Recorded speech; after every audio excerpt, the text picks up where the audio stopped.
नमस्कार, मैं हूं अभिनय आकाश और आप देखना शुरू कर चुके हैं प्रभात साक्षी का special show yes my Lord. Supreme court से लेकर लोअर कोर्ट तक वीकली राउंडअप में इस सप्ताह कानूनी खबरों के लिहाज से काफी उथल पुथल वाला रहा।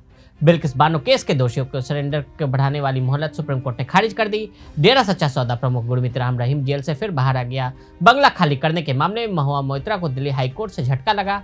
इस सप्ताह यानी 15 जनवरी से 20 जनवरी 2024 तक क्या कुछ हुआ, कोर्ट के कुछ खास ऑर्डर, जजमेंट और टिप्पणियों का वीकली राउंडअप आपके सामने लेकर आए हैं। कुल मिलाकर कहें तो आपको इस सप्ताह होने वाले भारत के विभिन्न न्यायालयों के मुख्य खबरों के बारे में बताएंगे। बिल्किस बानो केस के 11 दोषियों को सरेंडर की मोहलत नहीं। सुप्रीम कोर्ट ने गुजरात में 2002 के दंगों के दौरान बिल्किस बानो से गैंग रेप और उनके परिवार के 7 सदस्यों की हत्या के मामले में दोषी 11 लोगों को सरेंडर के लिए मोहलत नहीं दी।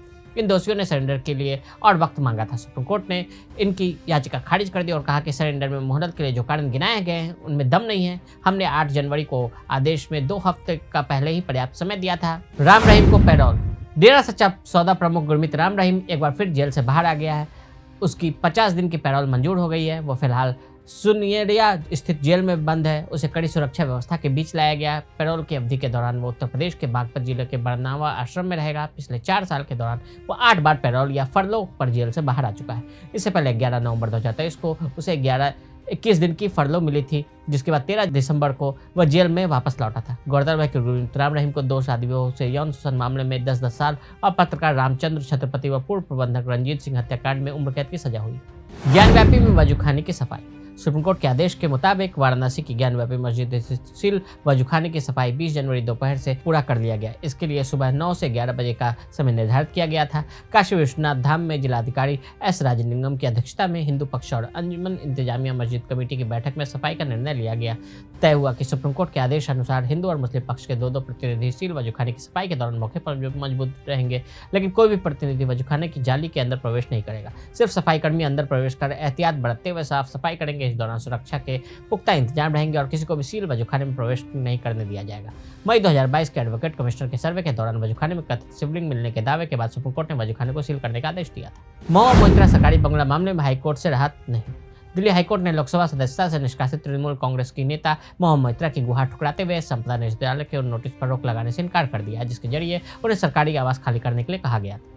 कोर्ट ने कहा कि अदालत के सामने कोई विशेष नियम नहीं लाया गया है जो संसद सदस्यों द्वारा सांसद न रहने के बाद उन्हें सरकारी आवास से बेदखल करने से रोकता हो। नोटिस के खिलाफ मोइत्रा की मुख्य याचिका पर हाई कोर्ट ने 24 जनवरी को सुनवाई करेगा।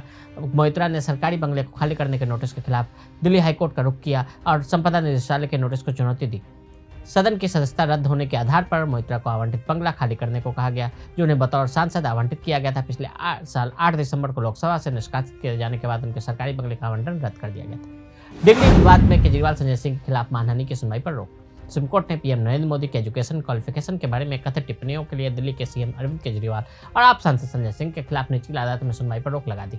गुजरात यूनिवर्सिटी में मानहानि की शिकायत दायर की थी। जस्टिस वीआर गवई और जस्टिस संदीप मेहता की बेंच ने संजय सिंह की याचिका पर सुनवाई करते हुए आदेश दिया। याचिका में राज्यसभा सदस्य सिंह ने गुजरात की एक निचली अदालत के सामने लंबित मामले के राज्य के बाहर और विशेष रूप से कोलकाता ट्रांसफर करने की मांग की थी। सुप्रीम कोर्ट ने गुजरात हाई कोर्ट से कहा कि वह आपके नेताओं की ओर से निचली अदालत की ओर से उन्हें जारी किए गए समन को रद्द करने वाली याचिका पर 4 हफ्ते में फैसला ले। तो आज हमने आपको इस हफ्ते कानूनी दुनिया से जुड़ी खबरों के बारे में बताया। आज के लिए दी इजाजत। ऐसी रिपोर्ट्स को देखने के लिए देखते रहें प्रभात साक्षी। अगर आप भी लेना चाहते हैं देश दुनिया की तमाम जानकारी तो आज ही सब्सक्राइब करें हमारे चैनल को। साथ ही नीचे दिए बेल आइकन को जरूर दबाएं ताकि हर अपडेट आप तक पहुंच सके।